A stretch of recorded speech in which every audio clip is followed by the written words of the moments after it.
You're listening to the Life of Lozo podcast.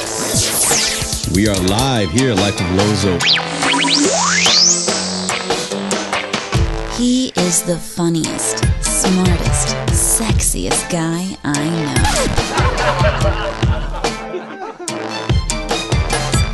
Lozo is now live.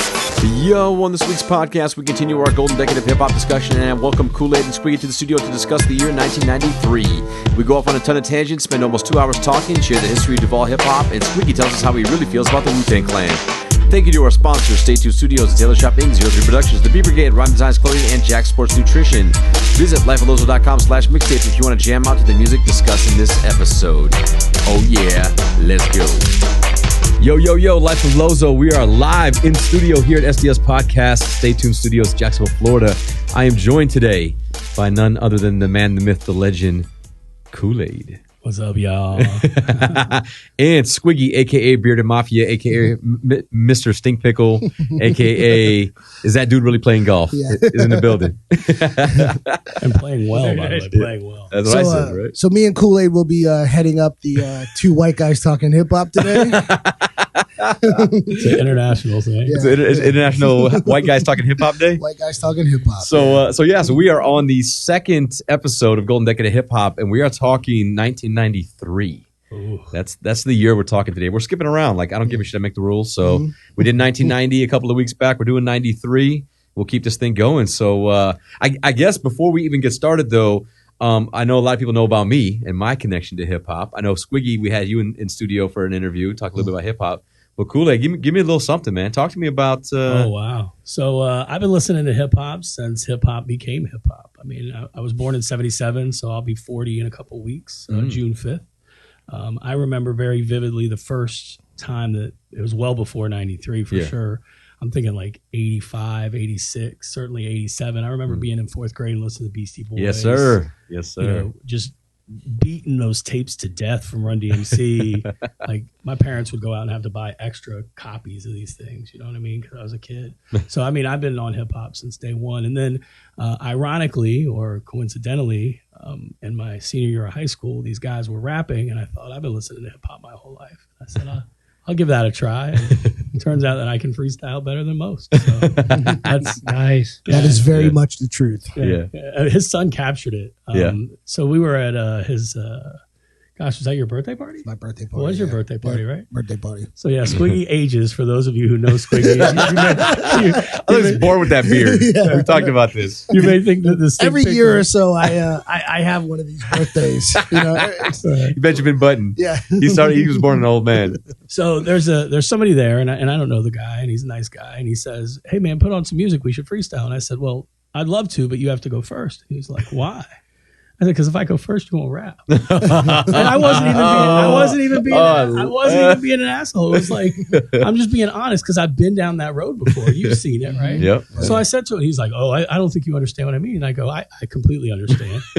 And Dominic picks up the camera, and they open up this box of Cards Against Humanity, which was sealed box. And I said, "Hand me the cards. As you hand them to me, we'll play a beat, and I'll freestyle." And they did it, and I wrecked it. I mean, so for the record, everybody at the table knew what was about to happen, right? Except for that guy. Right.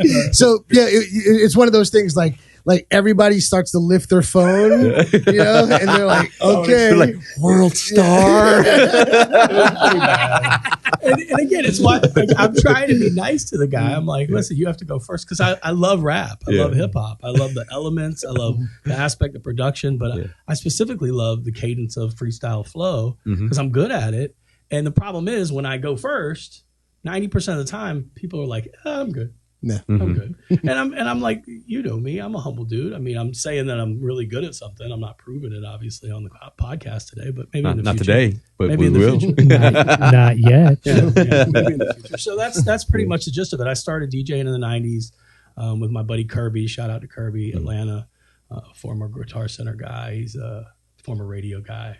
I mean, Kirby in himself is his own podcast, but it runs 24 hours a day. Out loud. It may run 25 hours a day. Because he's just got like an extra cog in the matrix. But Kirby and I were DJing at Milk Bar back in the day. He did it for a while. And then there was just a slew of nightclubs that we did.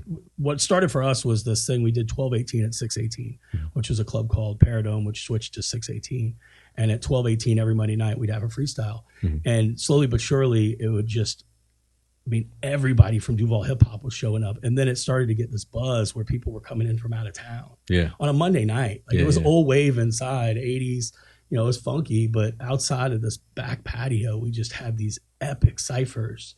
Not to take away from 93. I mean, that's really like 93 till infinity. We'll talk about that in a little while. But like just thinking to me, this is, post 95, I graduated high school in 1995. So you're looking at 96, 97, 98, which is still a part of this great decade of music. Yep. But what we were doing, there was not a single act of violence. We had hip hop every week. We started the night with disco. We ended the night with ciphers. And I'm talking like 15, 16, 17 MCs all getting it in. And I was super funny, man. I had a Shure wireless mic. This is like 96, so this is like $1,000 microphone at the time, right? Like SM58, which I'm talking into now. Yeah. And shout out to Shure. Yeah. Shout out to Shure. Shout out to Shure. For sure. For sure. Yep. Hashtag for sure. So I would do silly shit, like, because I was a kid, and they had this stairwell. You remember 618, right? They had this stairwell. I started the cipher from the top of the stairwell one time. It's because I could. You know what I'm saying? They're like, "Where's the rapping coming from?" Oh, there's that giant asshole. He's standing on top of the staircase. So so that's really the gist of it. I've been an avid fan of hip hop since day one, but actually involved in hip hop probably since my senior year of high school. Well, what's funny too is I've been in Jacksonville since 2009, right? And obviously, my love and heart is also in hip hop and DJing and radio and all that stuff. And so I kind of played the background a little bit, just kind of check the scene out. It's a smaller market. I've been out to LA, I've been in Michigan, I've been kind of in Georgia. And I checked it out, and I told Squiggy, it was probably about a year ago, a little over a year ago, right? When I was like, I got this idea, I want to talk hip hop again. I was like, I've been watching online, I've been checking some stuff out. These guys are doing hip hop and hookah. Like there's a lot of stuff going on. Of course, Squiggy's like, that's my boy Kool-Lade, right? You got to meet Kool-Lade, right? And he's like, and these are the guys, and they've been doing this for years, and this is what they're passionate about, and this is all they do. And I was like, that's exactly who I want to talk to, because for me, it's like I graduated in 95. Okay. Right? You got me by a month, literally a month. You turned 40 in July? In July 4th. Wow. July 4th, right? And Squiggy? So I'm the old man. I graduated in 93. Hey! That's what we're talking about. That's why he's here, right? So no, I just share that because I think that that's dope, man, right? I always try to tell people that, like, if it helps you grow up, right, and it was there for your youth, and us being exactly the same age, I tell the story a million times of being in my grandma's guest room recording off the radio Beastie Boys songs and things like that. On a cassette tape, right? Sure.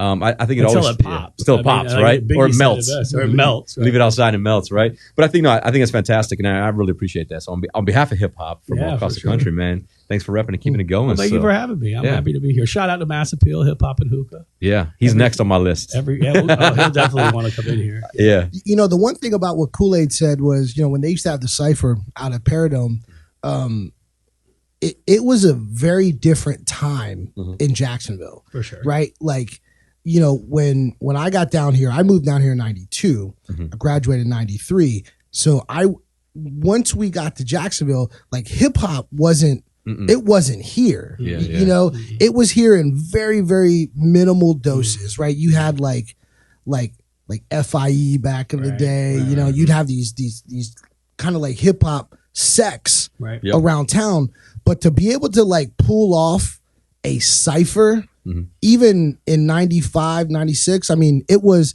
like, it's not like now, you know what I mean? We're like, hey, we're going to have a cipher, and you put it on Facebook, and, 50 people show up. This was a different time. Way different time here. Things like 95 South were popping, and Miami bass, and 69 boys. 69 boys. They're from here. Guys are from Atlantic Beach. And West Coast, we were really heavily influenced by West Coast stuff. So to be able to like pull off like lyrical freestyle stuff, dude, like what him and Kirby did back in the day, man. I mean, it was it was something that honestly, man, had really never been done before. And if it had been done, I had never heard of it. Yeah. You know, that's dope. All right, well, cool, man. Intros are done. We're ready to rumble. So we're going 1993. So once again, we are going by release date. So first album we're talking about, Diggable Planets, reaching a new refutation of time and space, February 9th, 1993. Where were you in February in 1993? I'm talking to Squiggy. Yeah. Just curious. Trying to figure out what the hell I was doing. Trying to figure out what the hell I was doing in Jacksonville, Florida. You were probably or Orange Park, Florida. You know, you're probably listening to Diggable Planet. Well, so at least Rebirth is Slick. Right? Well, so here's what's weird about that time frame for me, right? So I grew up as a, you know, I my hip hop credentials, you know, like I had them, you know, they were checked off, you know, but like when I got down here in 92, 93, you start DJing parties, right? And all of a sudden, like hip hop wasn't what anybody wanted to hear, right? Yeah. So I had this like secret hip hop life, you know, where I would I'd play hip hop at home, but when I would DJ parties, I'd be playing like Poison Clan and Gucci Crew and all this stuff, right? Yep. Because girls didn't dance to hip hop, you know, right? So like when Diggable Planets record came out, it was like, this is super dope, but like I can never play this, you know. Plus, on top of that, like to your point, like I think you're talking early '90s. You're talking the West Coast coming off hard. You're talking East Coast really, really hard as well. You know, this was such a jazz influenced debut album that it was like smooth listening, right? Like I think of fast forward like Camp Low and like some of the other artists. You know what I mean? Like, exactly. Like this to me was that element of like really like a great kind of jazzy feel. I agree completely. You know, through that entire album. But Rebirth of Slick, of course. I mean, you're coming off of 92 with The Chronic, which for me is probably the best sonic record in hip hop history. Just sonically speaking, the way that it plays from start to finish, I could rap that whole album. Right. And I know, you know, that West Coast, that Parliament funk, that G-funk swing, all of that stuff. I think hip hop needed something like this, you know, the jazz influence. And Native Tongues was doing some of that, but I mean, these guys, like, it was a funky thing. And to be honest with you, this actually transcends the genre because I feel like you could play Rebirth of Slick and people who don't even know that's Diggable Planets know that. Yeah, know the song. They know, right, when it comes in. Even, you know, my girlfriend, to respect, she's heard it before. She was like, who is that? And I was like, oh my gosh, how do you not know? 2 points down. 2 points. Click. No, I love her immensely, but I love hip hop too.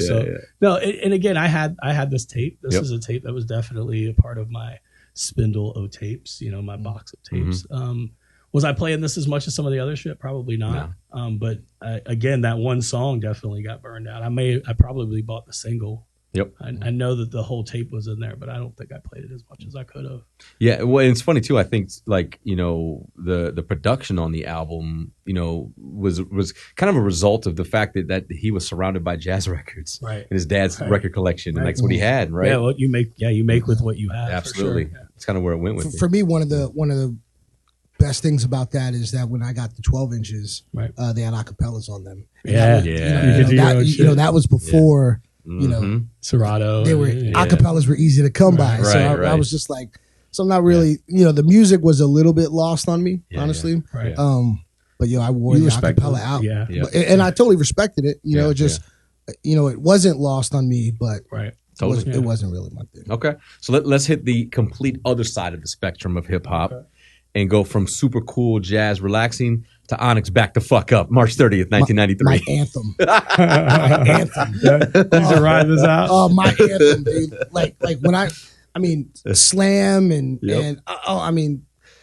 because it was angry. Yeah. And I was like, this is really dope. You know what I mean? This is all really of them dope. On the cover, you know, just kind of in that little circle, semicircle there, and then the logo. And I murdered this tape. This tape was Slam, so just everywhere. It's such an iconic song, and I imagine they're probably getting royalty checks still just off of that one single. Yeah, because it's so powerful. It's so powerful, and it was so different too. And the level of angst, you'd heard angst in hip hop before, certainly with NWA or you know, the Chronic or any of that. You know, Compton's Most Wanted, Spice One, all that West Coast stuff, and you had heard a little bit of that. I think in '80s hip hop through, you know, maybe a Raquel. But even though with NWA talking express yourself, right? Sure, like it was kind of like some songs are hard, but nothing like that. Like I'm gonna rob you. Yeah. Oh yeah, and I'm gonna make this record. I really thought they were gonna rob me. Yeah, right. You know I hear that first verse on Slam, and it makes me think of like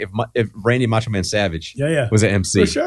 right? Like sure. it's just that. Oh yeah. Well, I think it introduced something. It's interesting you say that because I think it introduced that character aspect into hip hop. There had been characters before. Yeah. You know, Biz was kind of a character in his own right. You know, doing his thing. Much respect to Biz Markie, but I think that Onyx took that next level, that WWE kind of showmanship, and brought it right to the record, and you believed it. Right. Well, they were never. If it was a character, and I've never even met anybody that knows those dudes. Yeah. But if it was a character, they were never out of character. Because every time I saw them on an interview or I heard them somewhere, it's like Sticky Fingers was. He was always Sticky Fingers, you know. And they were like, if it was a character play, it was genius. I feel like, and I want to give respect to them because I don't know these guys, but I feel like in the studio making that song, that energy had to be just unbelievable, crazy. You know what I'm saying? And you know, all respect to the engineer. Right. How do you capture that level of angst without it peaking, without the mix going sour, or without these guys killing everyone in the studio? It's an incredible album. The whole album. I wish I could, and I will. In retrospect, doing this and talking about this stuff, I'm going to go back and listen to these albums. Yeah, you know, if nothing for maybe just a scan through. Well, here's the good news. I'm gonna do that for you. Oh, beautiful! Right, I got some DJs that are working on it right now. Nice. Yeah, they've done some mixes. They did 1990. Shouts to Shotgun shooting some mixes over to us. Shouts to DJ Crazy Kaz. Shouts to DJ Cut Nice. I know people moving from LA was texting me today. He's all over 93 and doing some stuff. So the whole point of that was to say, like, look, we're gonna talk about music, but I know most of you want to listen to it, right? So we're gonna put it out in a couple of different ways, and we'll throw up the mixtapes on the lifeoflozo.com/mixtapes. And probably throw up a Spotify playlist and an Apple Music playlist as well, because why not, right? So, because I agree, like that's for me is like you remember the very like clear, like you hear the album, you know exactly the song, right? Yeah. But there's so many other good songs in there, and production wise, like that was just that whole album was that style. It wasn't like a slow dance song. That's so funny. There's no "I Need Love" on that record. You know? I need love, and your wallet, and that hot dog, and the keys to that Bentley. Right, I need all that. Shout out to LL Cool J. All right, cool. Here we go. July 20th, 1993, Cypress Hill, Black Sunday. So that's their second album, right? That is their second studio album. So the first one came out in 91, is that right? I believe so, yes. Cypress Hill. So a year after. In 93, I was not as exposed to Cypress Hill just based on some personal decisions in life, I guess. But I remember how excited people got for certainly that first record. Oh, Insane in the Brain. Yeah, Insane in the Brain, of course, was on rotation. Yeah, you know, and I Could Just Kill a Man. You know that, and I've met, and all three of us were very lucky last year. We had an opportunity to see those guys live backstage at Rockville. Shout out to Rockville and the music experience. Yeah. But I feel like Sendog is the real deal, man. Yeah, that dude is scary as shit. Like, shout out to Sendog. He should be a part of Onyx, right? Yeah. Where I said they may have been a character, he certainly is not. 100%. I'm not really too worried about Sticky Fingers coming to get me in 2017, but Sendog, you might know where I live. The thing about Cypress Hill for me, man, is I was always a huge sucker for a very, very unique vocal, good, bad, or indifferent, right? You know what I mean? Like I don't like anything, just even in my life, like traditional. And so, like for me, when we first heard Cypress Hill and How I Could Just Kill a Man and all that, I was like, maybe this is going to come and go, whatever. Yeah. But then that next record was like, oh, these dudes are for real, and that real is his flow. Yeah. You know what I mean? Like that's really who he is. And I was just like, I'm in. I was like, I'm in. I didn't really understand it, but like I knew that it was really dope.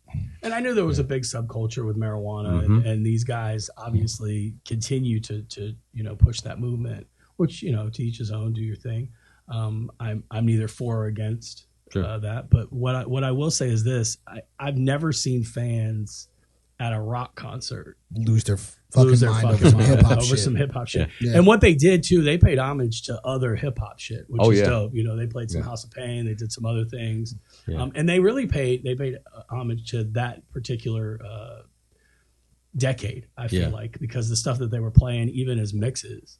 And by the way, the production on all of that shit is amazing. Well, I was about to say, so like you mentioned House of Pain, like DJ Muggs, Soul Assassins, like the dopest shit to me with his production style is like listening to the songs, like he does heavy 4-measure loops. Right. And what I like about it is that he doesn't give a shit if there's drums in there or if it's just the bass line or if there's a horn stab. It's heavy, hard cut 4-measure loops. Right. And then he just layers on top of it. Right. So like there's some songs that you listen to that you're just like, the drum is like, there's no drum programming here. It's actually an offbeat drum kick from the sample he used. That's just punk, you know. So like when you think of House of Pain and you think of Cypress Hill, just that whole DJ Muggs sound, man. Yeah, it's just crazy. And he pull samples from everywhere. Was definitely Muggs was definitely one of the guys that shaped me, like production wise, like those big upright bass sounds, and just like the non-traditional, funky drummer break or something, because it was like the equivalent of heavy metal, basically.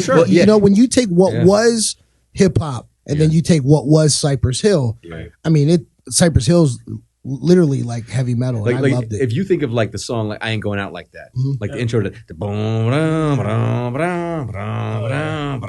and it's like that could have been the kickoff to like a rock song, right? And then it could have gone a whole different direction, but it was just heavy, and it was definitely it was good production, man. I mean, that album was #1 on Billboard when it dropped, and that shit went triple platinum. That's crazy. Wow, triple platinum in '93. That's platinum, crazy, man. So another thing I like to add is I feel like though the door was open by like an Aerosmith and Run DMC or a Public Enemy and Anthrax, I feel like these guys did bridge a gap.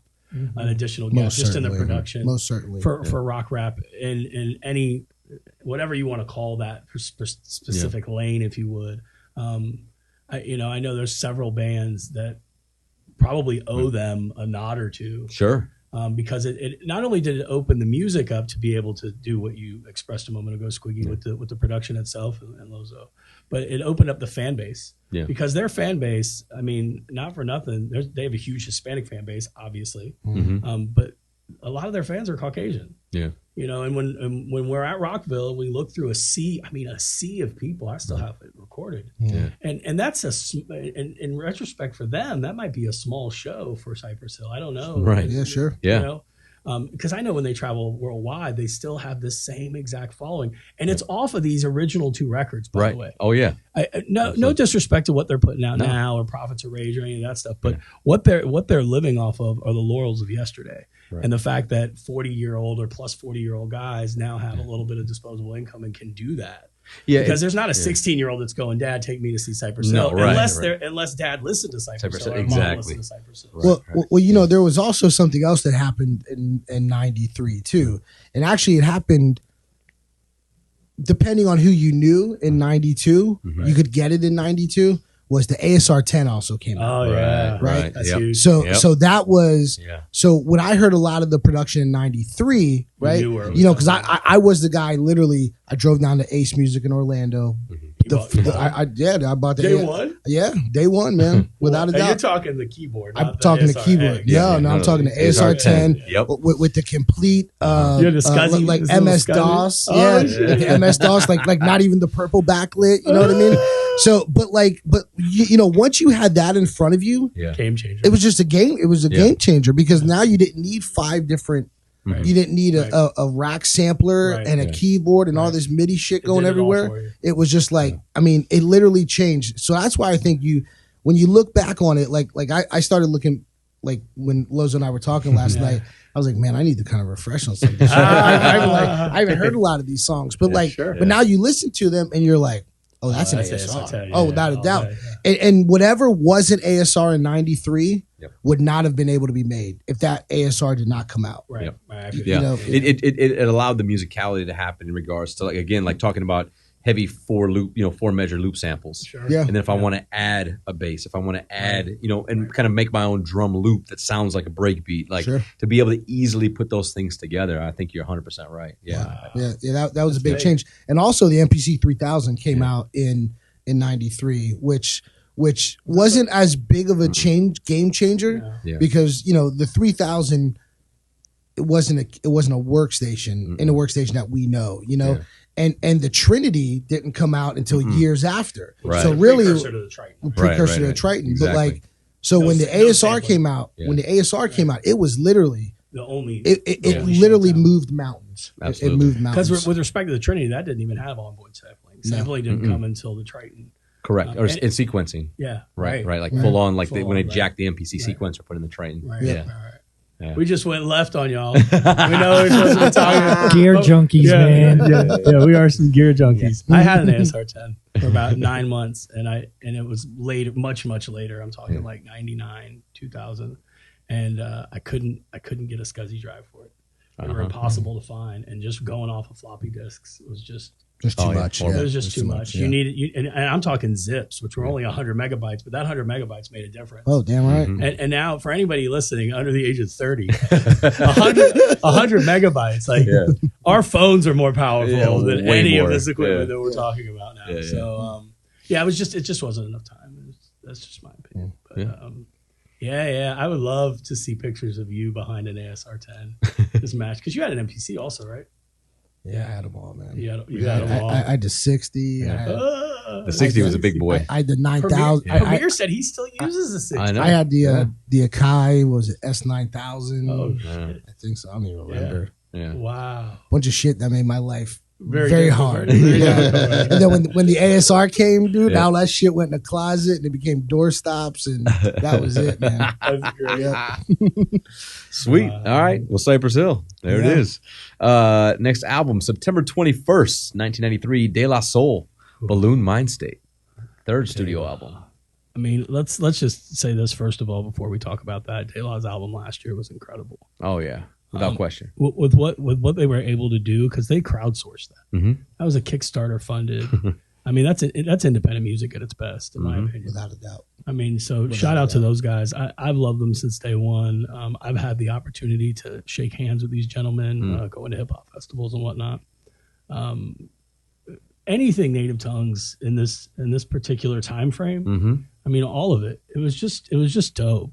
There's a camaraderie in that, and not just De La as a group themselves, but just Native Tongues in general, that I think it transcends any other genre of music simply because you just don't see that in other genres. The level of appreciation for an art form. Like you look at a Tribe video like Scenario and you see Leaders of the New School and you see a fledgling Busta Rhymes who nobody knows. Yeah. And he becomes this combined on the juice of the rhyme. it's epic. It's Yeah. every single time that drops. Again, Yeah.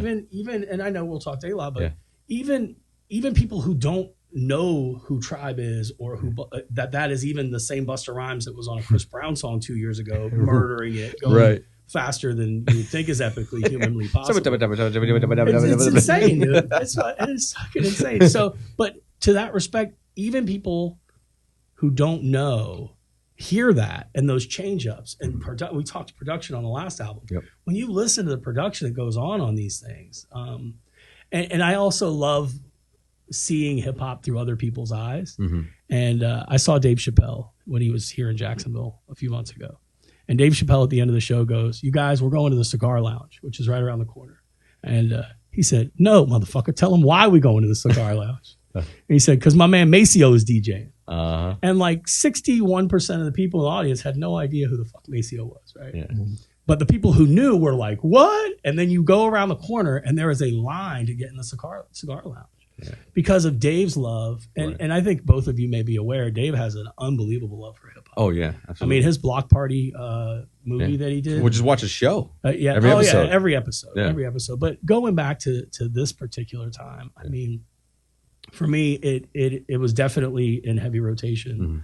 Mm-hmm. As somebody who never thought like there was never an inkling as short as 93 that I would ever decide to rap. It was literally by a stroke of coincidence that these guys were rapping, and I thought, well, shit, why not try it? And I did it, and I was even shocked at how well I did. I owe some of that to these guys, just because of the way that they write their rhymes, the flow, the cadence. And again, other groups had their own individual, and I think we'll talk Wu-Tang later. And I don't know if we're going to talk all 36 members of the Wu-Tang Clan. 36, that's it?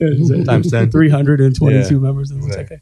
But when you look at something like Wu-Tang, they had such a wide or vast array of people. And I think to a local group, FFJB, who I'm really close with, Toe Chunky, shout out to Duval Spit, Stillwater, Arson Fist, Puerto Rican Mike, and Picasso with a Pen. Those are the core guys. Those guys are so different in the way they rap and what they rap about. And De La was different. It was like you were listening to like a collective brain almost. And I just really love it. Yeah, Balloon Mind State, I think it was the messaging, and like we talked earlier just about with Diggable Planets and like the jazz. I mean, this was like damn near a jazz album. For sure. Like in my mind, from a production standpoint and music quality standpoint, And I love it. it was what it was. But I think I love the idea of like, we might blow up, but we won't go pop. Right. And just like the play on words with that like, basically be like, look, we might get real popular and we might do this thing big, but we're not going that route. We're going to stick to the roots of what we do. And didn't Kickstarter prove that? That's exactly what I was going to say. Right. And absolutely. They get over, it was like $1 million. Yeah, absolutely. It makes perfect sense. Yeah.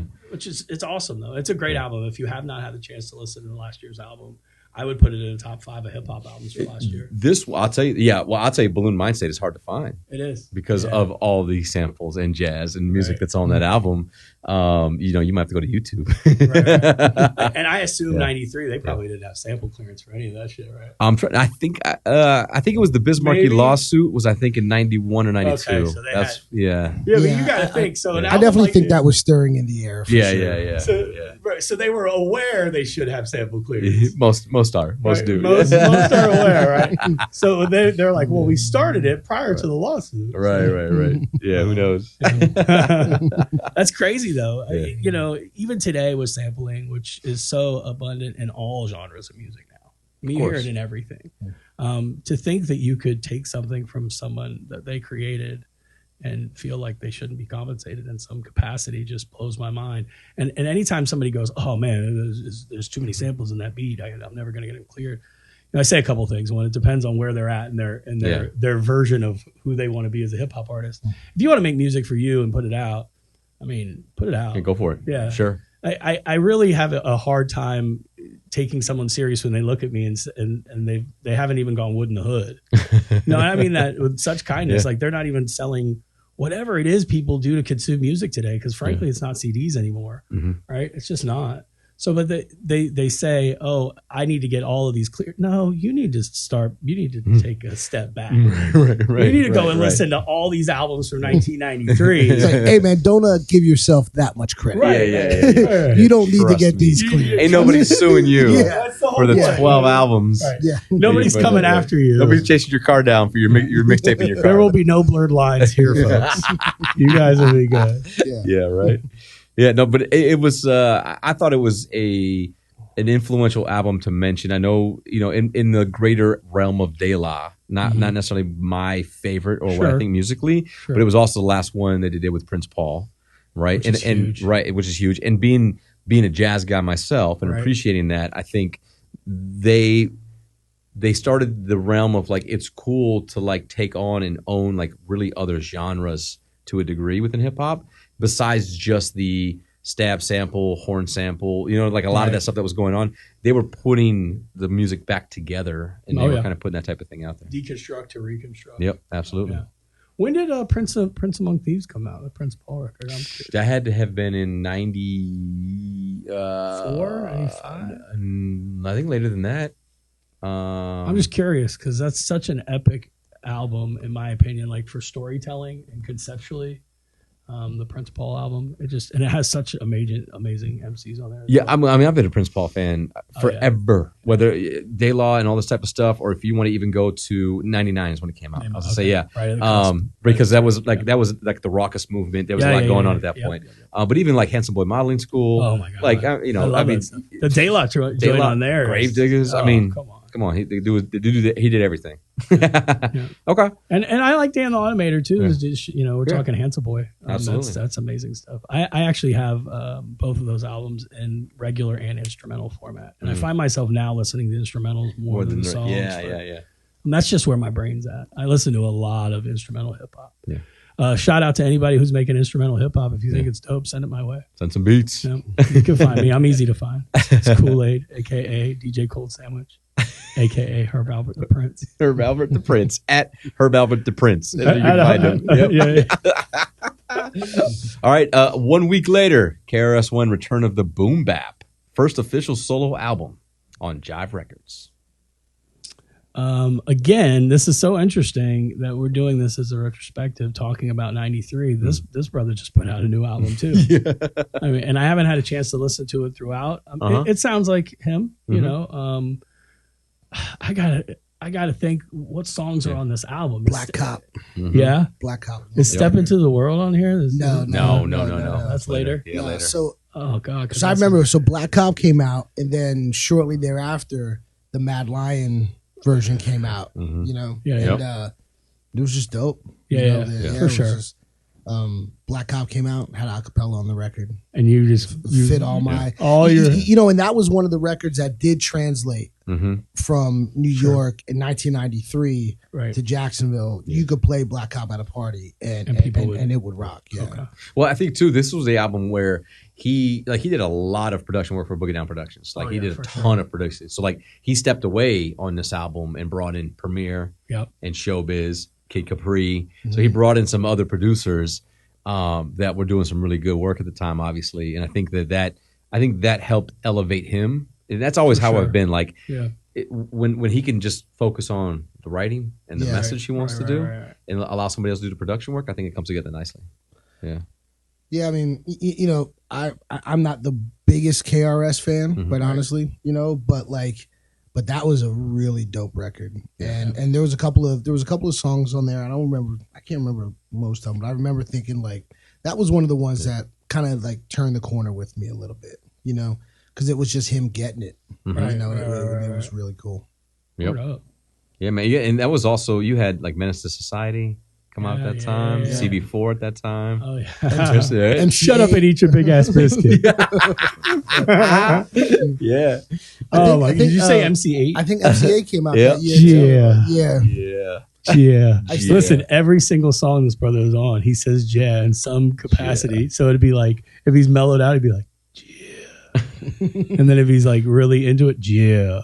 Like it's just, I like that guy. I really like MC8. I do. Yeah. Some of those records, man, like I'd play them at the party, and I would be like, "How is this going over?" You know what I mean? Like, how is this? How is this a win? Like, how is this? Like, how can I not play Chief Rocker by Lords of the Underground, but I could play this shit? You know? Well, but did you like DJ Quick? Yeah. Take him or leave him? No. I remember that. You liked Ice Cube. Well, because Ice Cube had he had like dual citizenship. He had West Coast and he had East Coast. You know what I mean? Shout out to the Bomb Squad. Yeah. Seriously. Yeah. Shout out to Eric. That was a big part of the 1990 show with Sean and I. We talked about with you had Public Enemy, and then right behind that was Ice Cube. And Bomb Squad all over it. So it's funny. Squiggy and I have a good friend of ours. His name is Eric Sadler, aka Vietnam. And he's one of the guys that produced that Public Enemy stuff. He was a part of the Bomb Squad. Him and Hank Shockley. And we actually did an album years ago for Jacksonville called In Other Words.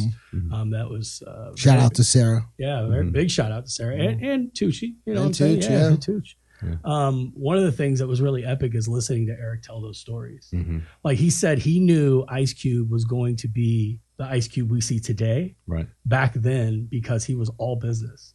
He said you'd get cats that would come off the plane to come work with us because they were big producers. I mean, huge. Bomb Squad was New York. It was the shit. If you wanted to be taken seriously in New York hip hop, you were fucking with those guys. Yeah. So he said he got off the plane and he was like, we thought we were going to take him to a club or go to a restaurant or maybe go look at some ladies. But he's like, no, we're going to the studio. Yeah. He was like, and it was all business. And they produced that album in a very short period of time, which I'm sure was on your America's Most Wanted. Yep.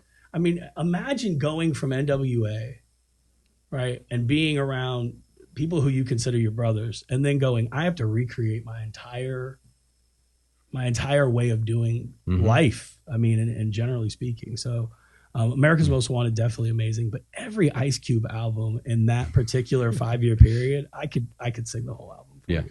I mean, it is unbelievable. And I'm very lucky that I'm pretty good friends with Eric, and you've heard some of his stories, but I've heard stuff from like Slick Rick, Public Enemy. I had the opportunity to shoot pool. Eric owned a pool hall out on Mayport Road here in Jacksonville, and I had the opportunity to shoot pool with Chuck D one night. And that, for me, those are the awe-inspiring moments, right? You had him sign your baseball card. I did. I had, it's so funny. So I have a huge sports memorabilia collection, and Pro Set, who made NFL cards, they also made golf cards, and they had a promo pack that came out. And as a baseball card dealer at the time, I would get these promo packs, and the one promo card from Yo MTV Raps that was in my collection was Chuck D. Oh my God! So so Chuck signed my Yo. I mean, that's, you want to talk nerd and hip hop? There's nerd and hip hop. That's huge, man. I have an 86 Fleer Jordan that's like probably a 9.5. This is like a $15,000 card, right? It sits next to my Chuck D Yo MTV Raps autograph perfect. And there are times where Michael Jordan will fall over in my office of Yoda's, and Chuck still stands firm because you know what? Power to the people. Fight the power. Fight the power that beat. So that just tells you how much of a nerd Kool-Lade is. If you didn't know by the name Kool-Lade. All right. So also September 28th, 1993. Same day. Souls of Mischief 93 Till Infinity. I mean, come on, man. Dude, when I first heard that was the, I didn't even know that shit existed on the West Coast. Right. You know what I mean? I thought people were just playing jokes. They were like, yo, these guys are from California. Like, no, they're not. In Oakland, East Oakland. And I was just like, especially because when you hear Northern California, you're like, it just doesn't fit, know? But they were really dope. And I kind of thought that they would get some hurdles, but like East Coast kind of embraced them. Like they didn't really, they weren't really like, they were kind of welcomed in because I think it was just such a fresh new sound, and they were good, and they were really dope. And every one of them, nobody had to give them a pass. You know what I mean? Yeah. Well, I think too, like they were part of hieroglyphics, right? Which I think, which is huge because those ciphers back then were epic. And that's what I'm saying. Some of those documentaries, they're crazy, and they were backpack ciphers, right? Yeah, they were literally. They were backpack rappers like you had on the East Coast, but they lived on the West Coast. And their approach to hip hop, their approach to ciphers and freestyles, and their rhyme schemes and their patterns were not that typical West Coast funky, slowed down type of thing. So I think that's why they were so welcomed. It was like they spoke the same language, as East Coast. There was also another thing kind of bubbling under in that Northern California area. Before they were the Scratch Pickles, they were the Dream Team on DMC. Yeah. In 93, it's just funny. It takes 20 years to be able to look back on this. But there was this bubbling of like what was going to become the Scratch Pickles, Hubert, Mixmaster Mike, and then Hieroglyphics and all this bubbling, man. There was like a real hip hop movement in Northern California that we just didn't know. I mean, and now you look back on it and like, I mean, that was, it's like Seattle to metal, or rock, What was also cool too is you had different demographics join in. Right. Like there was a big, like a Filipino movement right? And like I said, one of my best friends, Lex, is out, and shout out to Lex out in LA. Like I was out there for 5 years, and like, just to see and that whole entire culture out there, right? And how they embrace a lot of the music, and like it was theirs. And it's still today. No, it's still today. Like today, literally, heavy. Like it's super heavy. I mean, you think like our buddy Basic, who was in Asimov, shout out to Asimov. He DJs parties, and these b-boy jams are epic. Like these kids love that shit. Oh no, it's crazy. And I love all the elements of hip hop. Yeah. So I mean, I remember seeing little kids b-boy and me being like, I'm a chubby white kid, I can't do that. but I can listen. And then, later I decided, maybe I can rap. But you will never see me break dance. When did Lab Cabana California come out? Farside? Yeah. I don't know. I Is mean, that on your list? I mean, because that was not this year. because that was a big one too. because I'm just thinking about that West Coast hip hop movement, like, because I don't remember which one came out first. No, that was 95. 95. So spoiler alert, they may be in 95 years. This is the problem with old hip hop heads. We want to jump around year to year because everything connects to us. Everything connects. It all connects. Yeah. Because like when Far Side came out, that was another thing. It was like it was so hip hop, Right. but it was obviously not New York. No. You know what I mean? Yeah. And so it's funny, man, that this hip hop thing that was happening on the West Coast. And what people have to realize when they're listening to us right now, in '93, it was either New York or it was California. Like that was really the gist of it. I mean, there were some other artists that were popping up, but you didn't have Outkast yet. You know what I'm saying? The Southern movement, 94. you didn't have any of the No Limit, right? 94. Southern Playalistic came out in 94, right? Yeah, you literally had like the Ghetto Boys represent Texas. Right. That was about it. And listen, I love me some Scarface. Don't get me wrong. Oh, and some Willie D and some Bushwick Bill. But and I had those albums as well. But for the most listeners, you had to pass through like a circle of fire, and it was either you were respected in California or you were respected in New York. And I feel like a lot of the beef that became a part of hip hop later was it felt like if you were respected in New York, you were respected globally. If you were respected in California, you first had to jump that hoop to get respected. I mean, the cats in California definitely were digging it, but you had to get that New York approval before you got that global. And I think, going back to what we said about Ice Cube, I think that while he was already where he needed to be, making that step to do a new Jack kind of album, Well, I remember in 93, being down here, and like I think 93, if I remember right, I'm like trying to remember my record pool days. I think like Crooked Officer came out by Ghetto Boys, which had an acapella on the record too. And he knows every record has got acapella. So you could play things like Minds Playing Tricks on Me. You could play Crooked Officer at a party, and then I'd go up to go see my my family or whatever in New Jersey. And they would be like, "Yo, we've never heard this." And like not in a in Jersey, they never heard Minds Playing Tricks on Me. It wasn't. It just wasn't in there. It just wasn't a thing. Wow. You know what I mean? Like they may have heard it. That point. I mean, they may have heard it, but it didn't resonate. Right. You were like you said, you were either New York or you were West Coast, and then it was like Houston. That Texas thing was just this other thing. It was like I feel like a lot of cats probably thought that was California hip hop. You know what I mean? Like if they because it resembled it a lot. It did. It definitely had those influences. It just blows my mind when I hear that still. I mean, it makes sense because of what I said previously, to even think in my own mindset. But to Minds Playing Tricks on Me, I mean, that beat, anytime I hear that first, I mean, my whole body language changes. I shift into this staring. year, Halloween was on a weekend. That's right. Yeah. I find myself staring in a four-cornered room, staring at candles. I light my candles, and I put on my, I put on. But you want to talk about an epic voice? Going back to what you said about Souls of Mischief, not far away from them later on was Jurassic 5, who's associated with Hieroglyphics. Sure. And the Hieroglyphics themselves, amazing albums, but epic voices, Charlie Tunafish, Del. Yeah. I mean, and I mean Scarface. Yeah. I mean, Scarface has an unbelievable to his voice that just it's hard to emulate. And big shout out to Scarface the golfer. Yeah, right. He's the real deal. Yeah. I saw that video. Deal. He's sponsored by somebody, isn't he? Yeah, Callaway, dude. He's like a 10. He's like a 10 handicap. I thought it was going to be like an off-brand. Dude, there was 10 handicap. Dude, I was wearing it like a badge, dude. I was at the PGA show in Orlando in the Callaway booth, and they're playing the Scarface thing, and I'm like, yo, this is why I'm here. I'm like, so it's like I'm not the weird tattooed guy walking around because there's a gangster rapper up on the TV. Did he redo the songs talking about golf? No, this year the tour fell on a weekend. Me and Tiger Woods trick or treating. putting the birdies up on 10. So this old man got behind our ass.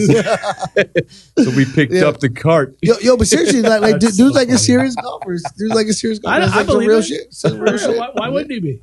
Yeah. I mean, Callaway did a whole like he's got like a 10-minute little thing on. It's all over Facebook. Man, There's like real deal shit. That's hip hop. there you go. That's some hip hop. That's for real. All right, so Souls of Mischief, obviously. I mean, huge. Just huge, right? Good music, good raps, good rhymes. And good one more thing verses. I want to add to that, to the rhymes. When you hear, so I spoke earlier about De La and how it felt like this conducive mindset, and most of Native felt that way to me.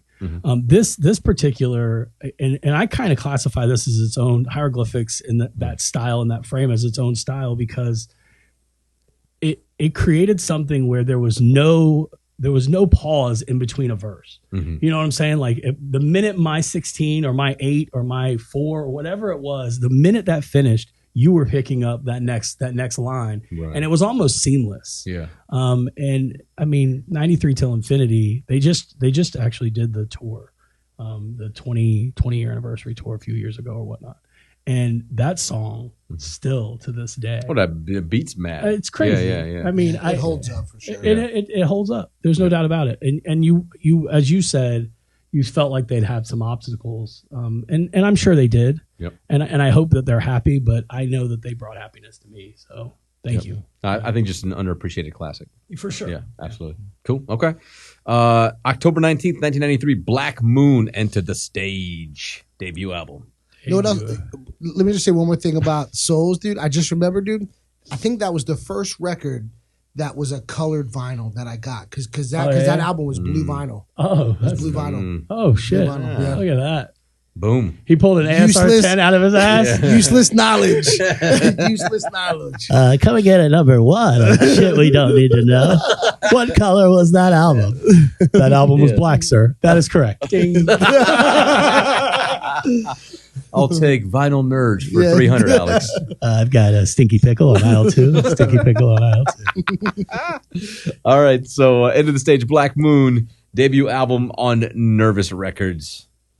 I had this album. I can't really speak too much to it anymore. I haven't listened to it in ages. I probably should have done some homework, like my man Squiggles. Who got the props? Yeah, who got the props? Oh, of And course. I got you open. Yeah, for sure. Dope. And every single had an acapella on it. Straight up. Yeah. Loved it, dude. Yeah. Loved it, dude. Oh. So every single. there needs to be an asterisk next to each of these albums just so I can see.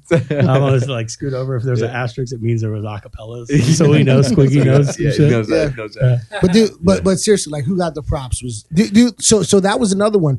I could play that at a party. Yeah. Anywhere. I could play that at a party. Anywhere. But like I got you open, you Yeah. know, some of the other stuff, No, it just no wouldn't way. go. But like something about who got the props. I remember hearing that Resonated. beat, like it was some New York mixtape that I had. I don't know if it was Tony Touch. I want to say Tony Toka, Tony Touch, or it wasn't a DJ Rectangle. He wasn't putting tapes out at that point. But He there was putting out colored vinyl he though. was putting out colors. Ultimate scratch weapon. That's right. Yes, he was. A whole collection. The album was blue.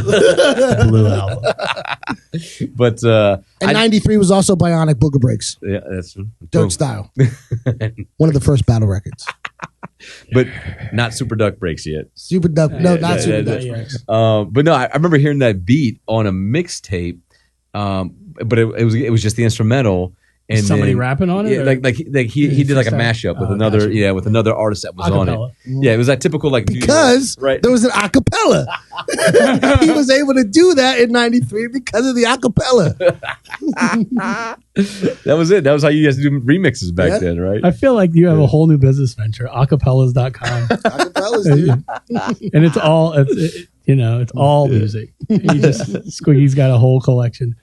Do you still have your record? No, hell no. No, they're gone, right? Nah, Neum got him, I think. Neum? Shout out to Willie Evans Jr., y'all, for getting all them records. Yeah. Do you know that the one in your collection is blue? And it has acapella on it. Yeah. He's probably listening to it right now. But no, I definitely think just Black Moon in general, and just the fact of like Smith and Wesson Oh my God, and Duck Down, and I mean that whole camp.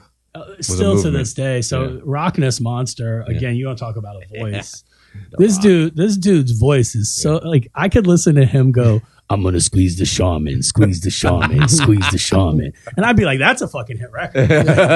You can sign me up. Like I would love if I ever finish my book. I'm writing a book right now for something else I'm doing, but I will have him do the book on tape. You sure you want me to do this? That's what he's gonna be like in the microphone. Yeah, Rockus, I want you to do it. So I actually am friends with a guy named Mike Hands, and Mike is a affiliate of Ducktown and all Smith & Wesson, all this stuff, and these guys are still they threw a party. I want to say it was 3 years ago. I've been to A3C. Shout out to Brian and all the folks up at A3C Hip Hop. They've been doing this festival for 11 years, and I've gone every year. I may miss it this year. Sorry, guys. Year 12 might be the year I miss it. I've got some other stuff going on. But 2 or 3 years ago, the Ducktown, the whole family threw a party. And it was all of these guys. And it was like I was transported back to 93, 94, listening to this shit. But there were demographically speaking, everyone was, feeling it. Now, again, there's something to be said when you're at a show, even if you don't know who the performer is. If the vibe is right, it's going to hit you. If the vibe is wrong, you're going to go wander off, especially at a festival. And this was outside in the middle of the heat. It was still warm relatively in October. It hadn't gotten super cold up there yet.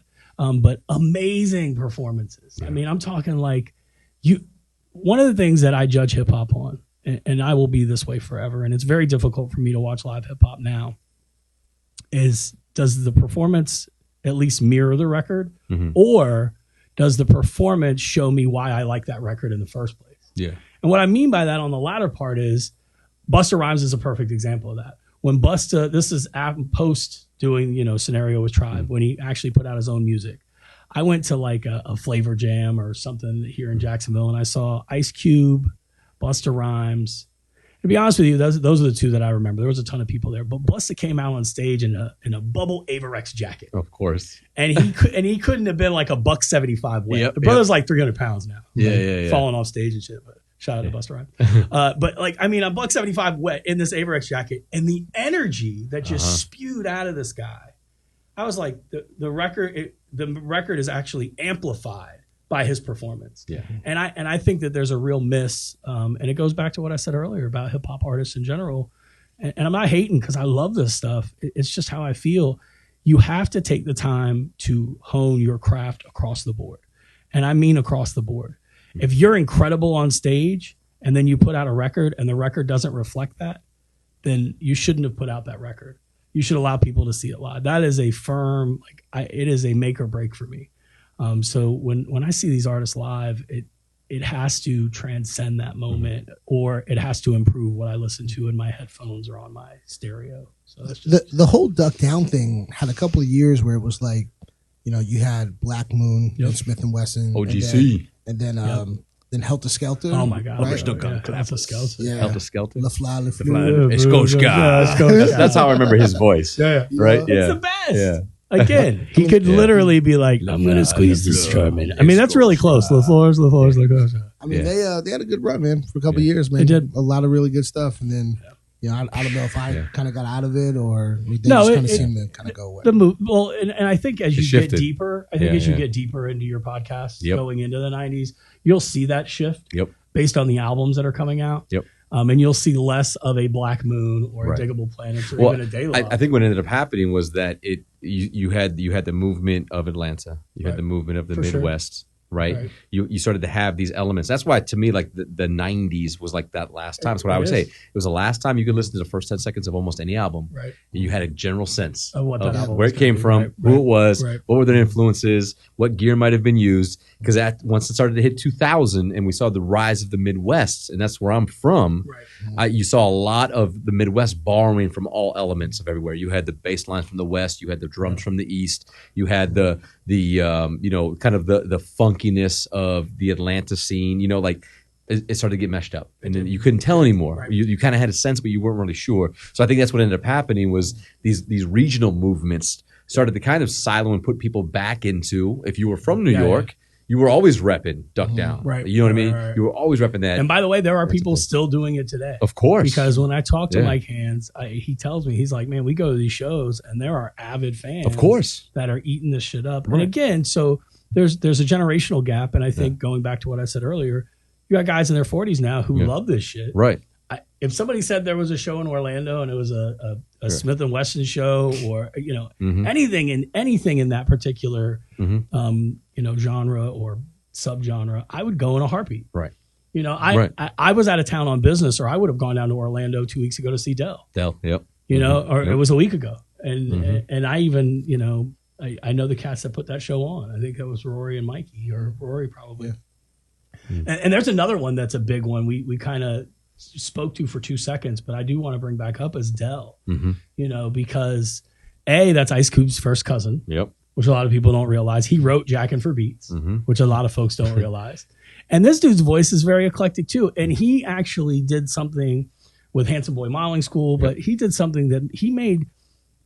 I always felt weird as a kid. And even as an adult, from time to time, I feel weird. I mean, I play the game well, so it appears that I've always got my shit together. But there are times, and I'm very, I'm very out there. I'm very witty. I'm quick to make a joke, all this stuff. But I remember being this kid who had this weird voice that just wanted to be heard, and I could relate to Dell. Right. You know what I mean? And he's done some really cool stuff since then. Oh, yeah. Deltron and all that Totally. stuff. But yeah. I did want to say that because when I found out that was Ice Cube's cousin and he wrote Jackin' for Beats, which is one of my favorite songs, because it does exactly what I think any rapper should be able to do. You should be able to rap on anything. I mean, and that's another firm opinion. If your album is shit and your performance is great, then I'll come watch you perform. If your performance is shit and your album is great, I'll buy your album. And I will buy your album, people. You don't have to be shy. You can ask me. I will give you $7 to $12 for your hard work. It is not. Go for 12. Go for 12. As a matter of fact, please ask me for 12. I want you to continue doing what you're doing. If you're doing it in a way that, and I'm not even selfish. If you're happy with it and you want to sell it to me, just know that I'm very honest in my opinion. So don't ask me a question if you don't want an answer. You and I are very much alike in that sense, because I've had people. I used to own a recording studio. It was a project studio, and it was right as Pro Tools became easily accessible. So the Digi 001 made Pro Tools accessible to anyone, right? And I actually have a project studio in my house now. I've got a Apollo twin duo. Shout out to my man Squiggy. And I'm still running Pro Tools, and I've got Pro Tools 12. But what I noticed was I would have artists that would come into the studio and they believed their shit was amazing. Right. And it was horrible. I mean, it was like, you know what I'm talking about, right? I do. And it was awful. And they would turn to me, and I'm a nice guy. So they turn to me and they go, yo, Kool-Lade, you know a little bit about hip hop. What do you think? And I go, about the mix? That's what I used to say. That was my go-to line. About the mix? I think it sounds good. I mean, levels are good, right? No clipping. It's almost like they think there's a plugin, like Waves has a polished turd plugin. No, we used to have, and it's like a shit, and it's like a bubble of shit, and you go beep, and gold just covers the turd. Oh no, it's so bad. Anyways, so again, I know I'm a little off base here, but I feel like if you're gonna do this and you want to be taken seriously, then you have to take yourself seriously, and not too seriously, but take the work very seriously. Like you're not gonna change the world today. I mean, I hate to say that because I don't want the youth to think in a bad way, but anything that's been done in hip hop has been done in hip hop. And to be honest with you, I like that there's this cyclical thing that's happening with Kendrick or J. Cole or some of these younger cats that are coming into the game now. And I love hearing that. And I don't want to come across sounding like an old man who's been listening to hip hop since 85, 86, 87. But the truth is I am, you know, and I realize that. And I, as good as I am as a freestyle, and I would put myself probably in the top 10% in the world. I'm really good at that. I know, but I have no pipe dream of becoming a millionaire off of it. I never did, you know. So I don't know. That was a little sad, somber moment for my heart. But well, I think what we're going to see in '93 is there's a record that was, I believe it's at the bottom of the year and being released that just changed, exploded, changed everything. Once the Tuesday that record came out. Rap, hip hop, whatever you want to call it, was never going to be the same. Would that be November 9th of 1993? That would be. And would that be Wu-Tang, Enter the Wu-Tang 36 Chambers? Or would that be November 23rd, 1993, and Doggy Style? Doggy Style. I love that. So he's like, No, it would not be. Sharp edit. So I'm just going to put it out there, right? I've never really said this publicly, but like, yo, the Wu-Tang thing completely lost on me. Yeah. All of it? Even meth? I did like meth, right? But it wasn't enough for me to be like, yo, I'll wear a Wu-Tang shirt. Or like, I like the Wu-Tang. It's like, yo, I like meth, right? Like all the other shit, right? I thought production was sloppy. I thought I just didn't like it. I've heard this before. The thing was, there was pops in the loops and shit, you know, and and the thing is like, I was okay with it because whatever it was wasn't for me. Right. Like they didn't make that record for me. Like it's okay for me to not like it. Yeah. I didn't like, but meth, there was just, I mean, he was so dope that like, but for me, I almost kind of reclassify him as like, I look the Wu-Tang thing, like Protect Your Neck and all that shit. Like I like Method Man. Like when he had that, I thought that was dope. But like the entire Wu-Tang thing, completely lost on me. Do you know how much they hated that, by the way? The what? The whole Method Man and how the whole universe embraced Method Man. There were members of Wu-Tang. If you go back and you watch, I want to say it was the show. If you go back and watch the show, this brother comes onto a tour bus and like there are members of Wu-Tang Clan that are shunning this dude because he did have that. You know that. Well, if you look at it like a band, it was like he was the lead singer, right? You know, and the rest, there's the animosity that's going to happen. But like I'm not a lyricist, right? I really like, with the exception of like the guys like Rakim and all that stuff, right? Like I can recite a lot of Rakim lyrics, but I'm not a lyricist, right? So that shit doesn't really mean anything to me.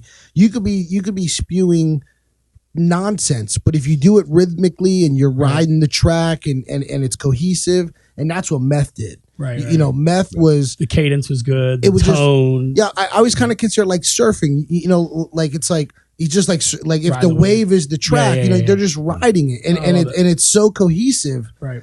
So I didn't really like all that really chopped up off time shit, dude. That shit was not for me. That shit wasn't for me. But they made that album for me. Yeah,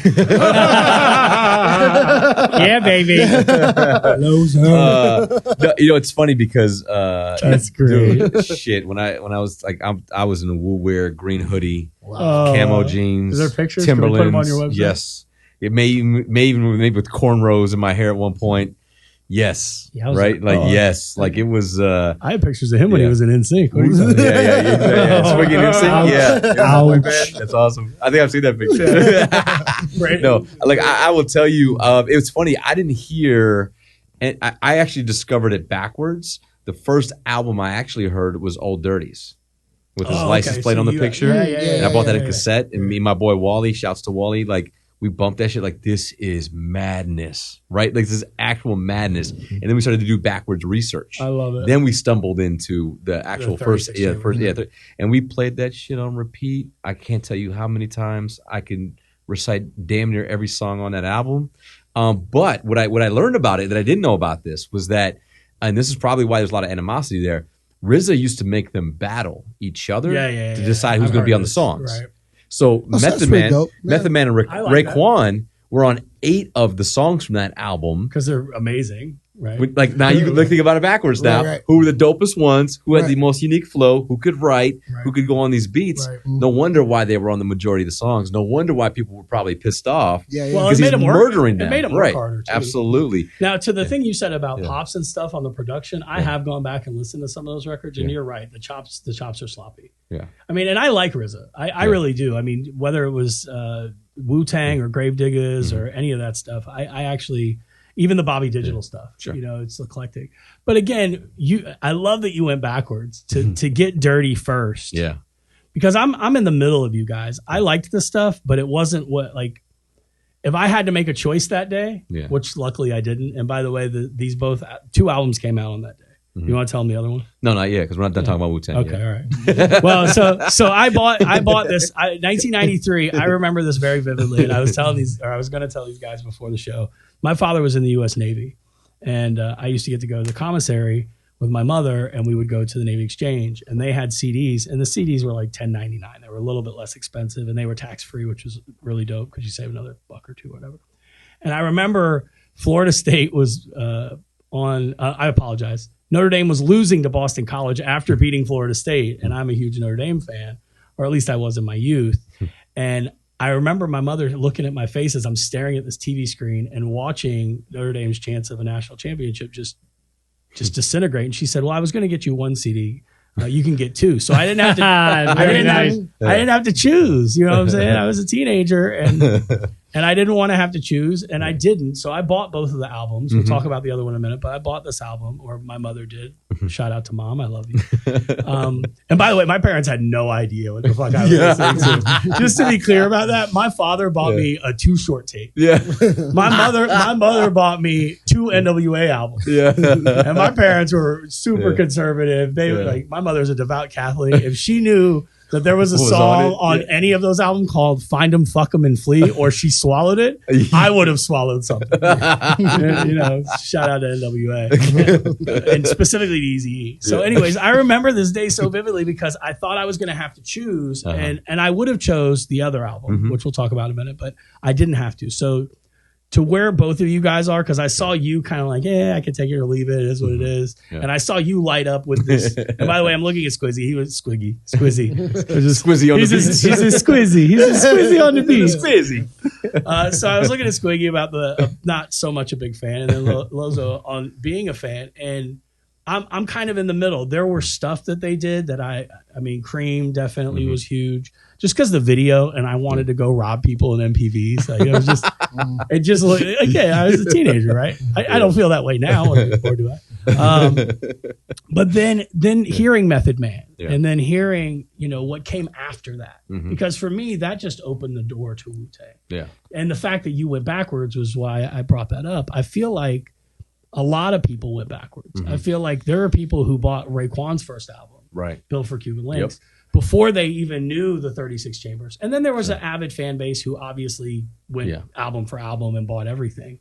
But there was a whole group of people who are very similar to you in the respect that they like Meth for what he did, but they could take or leave Wu-Tang. So I can kind of see that. Well, I remember what was bubbling up underneath that was, it's crazy because I don't even really remember how we used to get information in 1993. No but shit, right? But like the story was that there was all these guys that were like dropped from different labels, right? And, which is accurate, right? And then they all got together to kind of like form this kind of big fuck you to the industry. And so I was like, yo, like even back then I was like, yo, that like if that's some character shit, right? That's a good fucking story, right? That's it. So I love the story, and even though like I'm not a Wu-Tang fan, like you respect the story. The story's great, right? And the fact that they all got together, and I do believe that like one of the best MCs in our time came out of a group that I don't even really like. So I mean, I think Method Man is one of the best voices. They'll know who he is in 100 years. And by the way, you got your information the same place I did. Kurt Loder. Kurt Loder. MTV News. You hear it. That's where I got all my. And by the way, I just want you to visualize Kurt Loder talking about Wu-Tang Clan. Just for a moment, marinate on that. That's some good stuff, right? Well, I think too back then, I was just talking to my wife about this yesterday, or actually earlier today. Just like I remember, Tower Records and like Music Land. Like there were so many CD shops at the mall. But the main thing, the experience for them was the CD listening wall. Right. Oh, yeah. Which is literally like it was the top 20, 25 albums. Right. And like that's really what you went and did. Right. If you knew releases were on Tuesday, you'd go there on Tuesday. Every Tuesday. And they'd have the new releases out. And you'd pop on the headphones and you'd pop through a track list, right? It was literally like a Sony CD Walkman in a plastic case where you could literally get your fingers in, right, to hit the play button and whatever. Like, and you would do that. That's how you would get new music. That's exactly. I do remember that. Wow. But But the crazy part was for me in my life, right at that time, 93, 94, I had moved from the outskirts of Detroit in Lower Michigan up to the Upper Peninsula. Okay. Right, like my sophomore year of high school, in the middle of nowhere, in Houghton, Michigan, in the Keweenaw Peninsula. Oh, jeez! Right? How'd you get your Wu-Tang? Right, there was one CD store at the mall. Oh my god! Right, that had that, and it was like it wasn't like Sam Goody. It was a national brand where they could transfer music in. If you knew what you wanted, they could call another store and get you and it'd take a week, and they'd get you your tape and they'd get you your CD. So my boy Wally and I would abuse that. I mean, we were transferring everything in from Wu-Tang to like ICP at the time. Sure. Like anything we can get our hands on that was from Everywhere. the city that was out there. But that's literally how we used to have to get our stuff. So that was it. So let me ask you this, right? So the Wu-Tang record, as well as this next one we're going to talk about, right? I remember, even though I wasn't into it, right? Even though I wasn't into it, I knew that like from this point forward, right? Whatever that was, right? There was going to be a lot of MCs from that point forward that were going to, like, it changed local rappers and regional rappers. And even though I wasn't into it, I knew, I was just like, holy shit, there's going to be there's going to be 30 jizzes. Billions of little kids that are going to be fucking thinking that they're Wu-Tang. The Tizza and the Mizza. Right. The SZA. So did you think, when you heard it, from being somebody that was super into it, were you kind of thinking that too? Like, yes, we're going to have 50 jizzes now and 50 Raekwons. It was different. The Monday before that record came out was different than the Wednesday that followed that record. I could see where you're coming from on that. No, I didn't, because I was. Did you order a yellow gi? Like, did you have? Oh shit, dude! When I tell you, like, we were Wu-Tanged out. Like, when I went to college at Western Michigan and we got in the dorms, the first thing I did is I took like tape, like packaging tape, and I created a Wu-Tang logo on the window of the dorm room that would show outside to people that they knew what the fuck my room was. Yeah. And it was Wu-Tang, That's right? great. And, like, I got pictures of that shit. Like, I'll show you, right? Like, when you talk about a kid coming back going from the city up to the Upper Peninsula, coming back down to Western Michigan and being into hip hop. That was it, man. That was it. Right. And because I also grew up though watching Saturday morning Kung Fu. Sure. As a that kid, makes sense. Yeah. Right? So that ties. So like that really was like this is so dope, man. And it's like Kung Fu and these guys and they're crazy and they do different stuff and but I wasn't looking at it at that point because I was so eclectic in my music taste at that time, at that point as well. Yep. And you come out of high school, like, sophomore, junior year, I was in symphonic orchestra. I was in jazz band, right? I was listening to everything from reggae to Phil Collins to Ravi Shankar and sitar. Like I was listening to everything, right? Yeah, everything. And then then the classic rock, and then I was so in music that I didn't think about like, oh, this is going to change the rap game. You know what I mean? It did. Because there's a lot to the point that you made earlier, Squiggy, about the stutter step rhyme. I don't think that existed in the capacity that it did until, it may have, but it definitely didn't bubble up to the surface until Wu-Tang. Yeah. So that off cadence, because you got to remember, if you think of a song, and it was on their follow-up album, it was a song Triumph. Yeah. That beat is the same, and there's not really many changes to it. Nope. But every member of Wu-Tang Clan has just a little bit something different. Drove me fucking nuts. Yeah, you hated that song. Oh no, I can imagine you hated Old Dirty's album. Only because he would start verses over again. But he would record them a second time. No, so here's what's weird about Old Dirty. Because he's a character. Because I bought into the character. You know what I mean? Dude, like his voice was so real. That was real. Oh yeah. And then later finding out not a character. Not a character. But like I mean it's the same reason why like I got into like DMX and I got into anybody that had if they cleared their throat, you could be like, I know who that is. I know who that is. Especially DMX. You know? But like so I was actually kind of digging Old Dirty, but it still didn't make me want to like Wu-Tang. Right. So you could like individual members. But just ODB and Method Man. That's it. Yeah. But more meth. Yeah. So you've heard it here first. Squiggy loves meth. All right, cool. So then let's talk about that second album. Yes. That Kool-Lade bought on the same day. Same day. Tribe Called Quest, Midnight Marauders. Absolutely. Yeah. And I'll pick up where I left off. I thought I was going to have to choose, and I would have chose Tribe.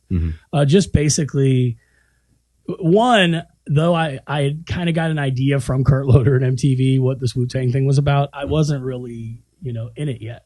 The album just came out, and I want to say, was the first single off of that, was it Protect Your Neck, or was it? I think it was Protect Your Neck. I think it wasn't Cream. It wasn't Cream. I think it was Protect Your Neck. Yeah. And I liked Protect Your Neck. I think that the production on that was great. But again, if I had to choose between one song as an example, and I think it was Protect Your Neck, then I definitely went with Tribe.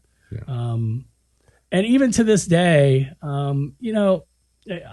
as much as I gave love to De La's album last year, I liked the Tribe album, but I didn't love it. And there's reasons for that. Obviously, we lost Fife. And interestingly enough, Kirby did a show at Club 5 years ago, and Fife Dog was performing. It wasn't Tribe, it was just Fife. And that brother is really 5 feet tall. There he was. Because you can't see me in the studio. I'm 6'2", 6'3" in the right shoes. And I remember, do you remember Kevin, them that owned Caribbean Connection, but he had the music spot? I do. Kev had to find Fife weed. Nobody could find weed for Fife. Shout out to somebody finding weed. Oh, and I had another one. Snoop Dogg performed at Plush. And rest in peace to my good friend Trish. My buddy had to find her marijuana too, for Snoop Dogg. Of all the people on the planet who you would think would have an into weed everywhere on earth, you would think Snoop Dogg would be the one. Anyways, so meeting Fife, losing Fife, and I know there were some Fife verses on there. It just didn't hit the same as this album or the previous album. So it's a big loss to hip hop, and I know people kind of go on and on about losses in hip hop. We've talked about in the past Biggie and Pac and Big L and Jam Master Jay and all the Big Pun. This is a big one, here recently. This is for kids that did not grow up listening to any of the native stuff. What Tribe did is it allowed an independent voice that wasn't as political as Public Enemy, or if it wasn't as intrusive as Public Enemy. Right. So like I think my parents would have been comfortable if they'd walked in and I was listening to some jazz beats. Or like a war tour or something. Right. Or a war tour where I feel like if Fight the Power was on and I was 11 years old, they'd be like, what the fuck are you listening to? They'd turn into Onyx. Right. They'd slam me. So I'm a B-boy. Sending my B-boy. So I don't know. I'm pretty sure you were a Tribe fan. I mean, honestly, man, like Award Tour, Electric Relaxation, Clap Your Hands, like all this. I mean, like to me, like that album, people will be listening to that record in 100 years. I agree. And most records aren't going to stand the test of time. I mean, I put that album up there with, I mean, anybody knows me knows I'm a metalhead as shit. Sure, but like, sure. I mean, it's up there with Zeppelin, Right. Sabbath, Right. I mean, the Beatles, Yeah. I mean, it's up there. I mean, for most people. And what's great about that record in particular is even in like the skateboard culture, like Tribe lives like in that culture now, so like, Yep. so like, I mean, that's probably, somebody could argue that that's the record of the decade.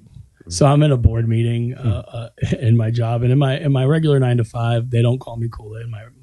My government name is actually Cold Sandwich. So